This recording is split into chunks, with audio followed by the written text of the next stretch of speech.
Hi, this video is from my sister Sue, and for anyone else that has sore, inflexible, or stiff hips.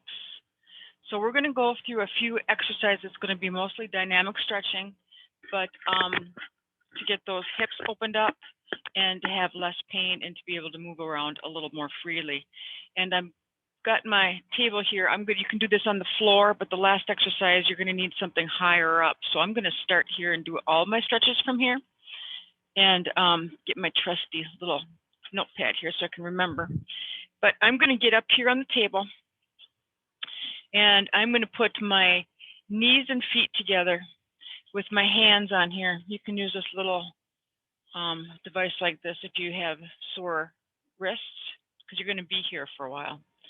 So we're going to begin by taking a breath in, and we're going to get those outer hips. I'm going to rock my hips to the right, back to center, and to the left. I'm going to the end tissue. Breath in, coming up. Exhale, going down.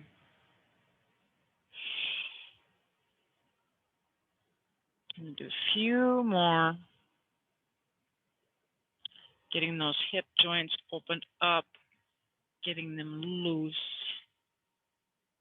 You might all even feel better already. Let's do one more on each side. But again, when you're doing this, I would suggest you do 8, 10, maybe more. You can see how I'm getting down a little bit more. Breath in. Let's do one more.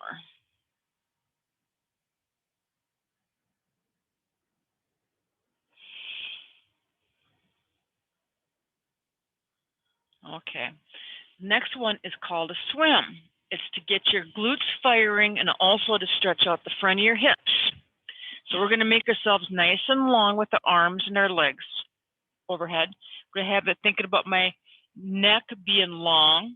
Don't want you to be looking up or down. You're just going to be keeping that head in neutral position. And we are going to squeeze the glutes, push the hips into the floor or the table, and we're going to lift opposite arm, opposite leg.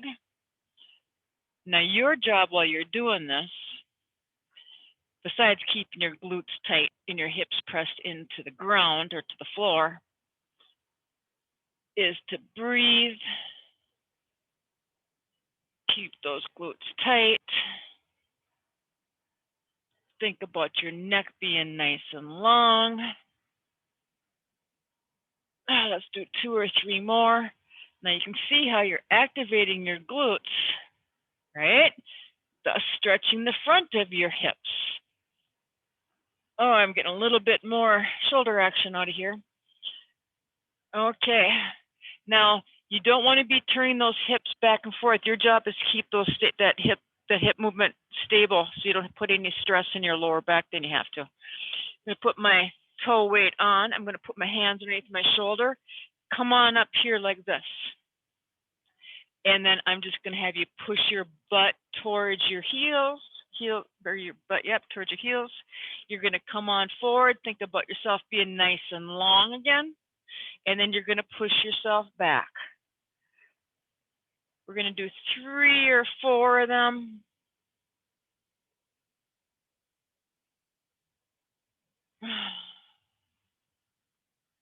Let's do one more. Okay. Now in this position, what I'm going to do is I'm going to turn, look over my right shoulder, see how my left pocket goes down towards the table. Come back to center. And then I'm going to look over my left shoulder. You'll see my right pocket go down towards the table. Now I'm kind of tight, right? So I'm just going to go, I'm just going to take what my body is giving me so I can survive another day, stretch out another day. Breath in and exhale on the way down. Inhale on the way up. We're going to do one more.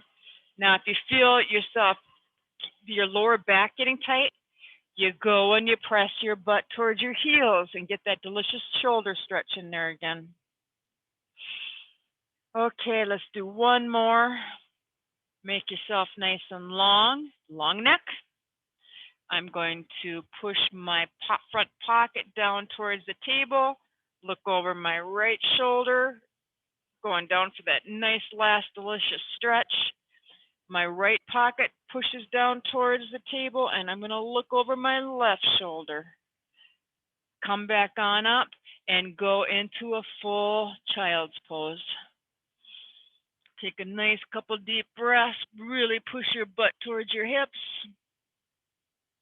or towards your heels, I mean.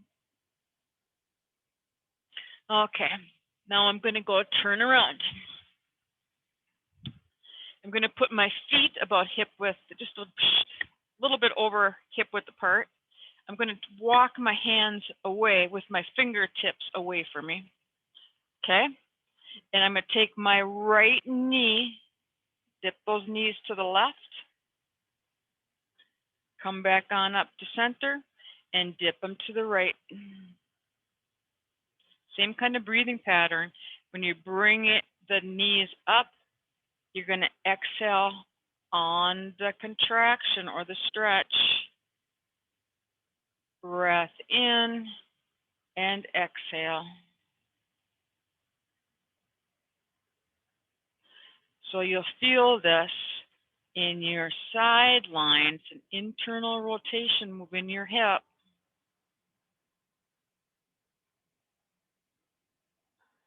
I'm getting a little bit more range of motion.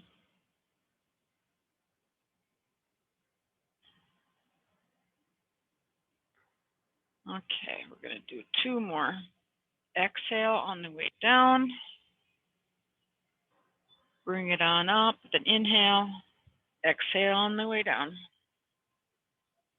I'm going to go for 1 more.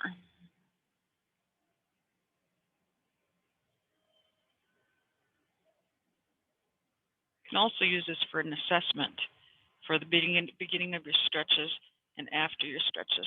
Okay, I'm going to go down on my forearms, and then I'm going to go into a pelvis tilt. We're going to stretch that low back out. So you can put your hands on your belly. You can put your hands on the table. I'm going to lift my hands up so you can see my back.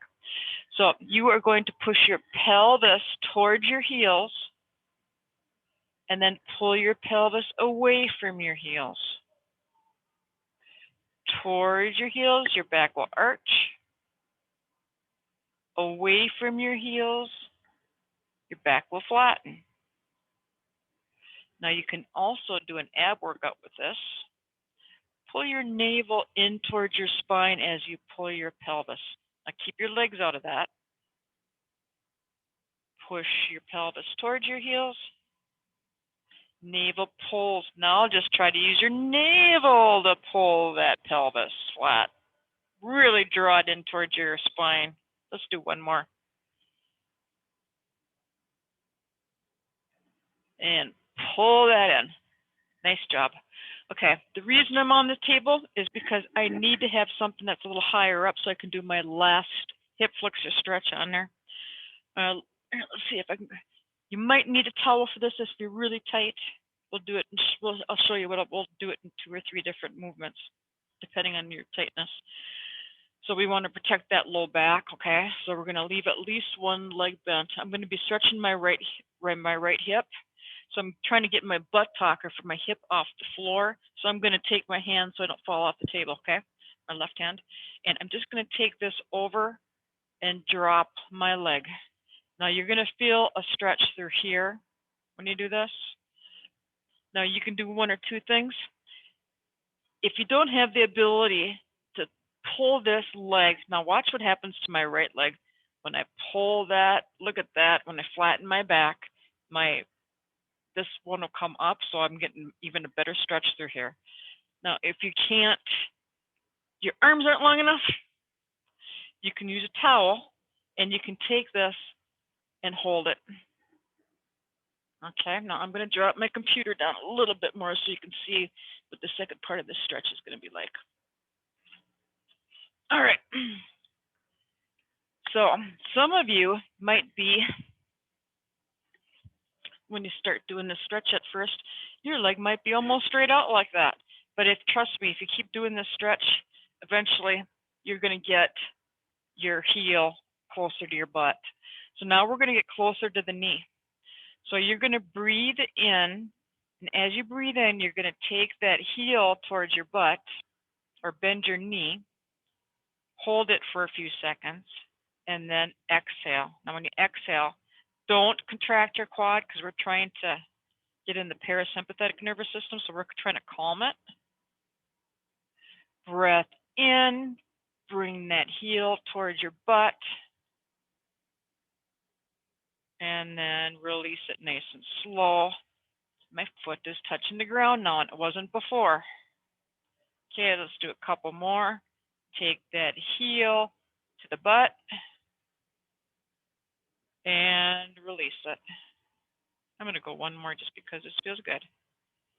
Heel to the butt. Oh, ooh, can you see my heel? No. Oh, oh, oh, oh. Oh, you got a little bit of it, but I cheated because I brought my leg up. So that's another thing that your body might want to do, because if you contract, you're gonna and try to get a bigger stretch. Don't let your body bring your knee up towards that ceiling. You want to keep it down. But you can see how much more range of motion I got. So what you do on one side, you got to do in the other. So if you got one bad hip or whether you have two bad hips, you have to get both sides, okay? Remember, these stretches work when they're done consistently, okay? So you can do these stretches every day. Go to the end tissue. Don't fight it. If your body guards, take a breath, exhale, let it relax. Don't go to that point where your body guards, otherwise it's counterproductive. And remember, get up and do some walking. That's the best thing for that hip. And we'll talk to you soon. Hope you enjoy the video.